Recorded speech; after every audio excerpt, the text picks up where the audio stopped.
Excellency, Embassy of Suriname today, this evening, organized Independence Day function of India, which was just celebrated a few days back.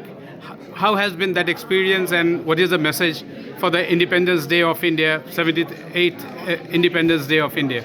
So the celebrations were, of course, fantastic. Suriname is proud to be part of the many festivities of the Independence Day, celebrating the Independence Day of India, as India has set its goal towards 2047. Suriname would like to contribute also in that goal by offering its partnership with India, strengthening the bilateral relationship we have with India, and work closely together with India. Suriname has a lot to offer. We're a country in South America with a small population, but with plenty of opportunities, and we wish those opportunities to be explored by India. So the celebration of the Independence Day of India can be seen as one of the ways that we would like to take in establishing a closer and stronger relationship with India. The relationship with India goes back to 150 years when the Indian migrant laborers went to Suriname. Yes. But what you said today is just heart-touching, that Suriname is Sriram. Yes, the historical relationship between Suriname and India goes back now 151 years. In June we celebrate, on 5th of June we celebrated 151 years ago that our ancestors came from India towards the unknown destination. Back then Suriname was indeed called the land of Shri Ram. If you twist the name a little bit, Suriname becomes Shri Ram.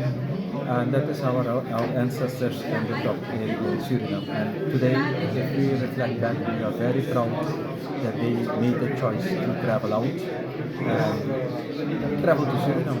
And Suriname, per GDP, per individual, is also on a middle income group, which is something much India should be proud of, because Suriname per GDP index is much better, much higher than the world ranking and than what it is for India. Compared to the population we have in Suriname, yes, we have the good position on the Human Development Index, but of course that number can be improved.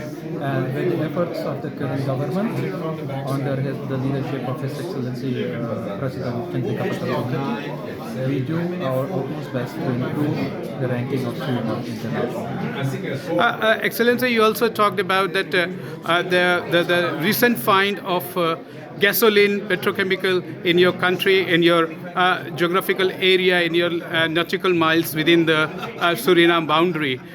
Do you think that this could be a good opportunity for Indian explorers and the others to come and explore and do a joint business, so that the economy of India, Suriname business pie should also grow? I think it's one of the best opportunities. The developments in the Suriname offshore oil sector is one of the best opportunities we have to bring Suriname and India closer to each other.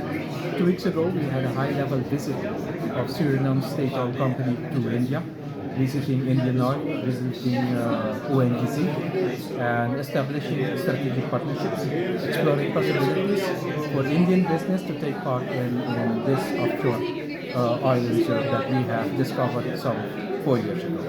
Excellency, you have been in India for a while, and you are one of the most busy ambassador to be seen in the ambassador circuit in Delhi. You have seen that in G20, our Prime Minister Narendra Modi had talked about Global South, and only last few days, our Prime Minister is again talking about bringing Global South leaders together and raise the profile of African nations and the Global South as a unit. What is your perception, and what is your country's perception about that, and how do you see our Prime Minister's role of bringing Global South to the main fold, role of African nations, African group of nations to the main fold, in the central fold, where each one has a seat on diplomacy, on international relations, and on world affairs? I think the vision that the Prime Minister has in the area of inclusion should be supported, and Suriname strongly supports his ideas in this area. Just recently, last Saturday, we had the third Voices of the South Summit, in which Suriname actively participated. So we, from our perspective, reiterated our support for the vision that the Prime Minister is showing the world, in including each and every country, enabling them to give them also a fair chance to take part in global decision making. So Suriname strongly supports this part promoted by the Prime Minister. Thank you very much, sir.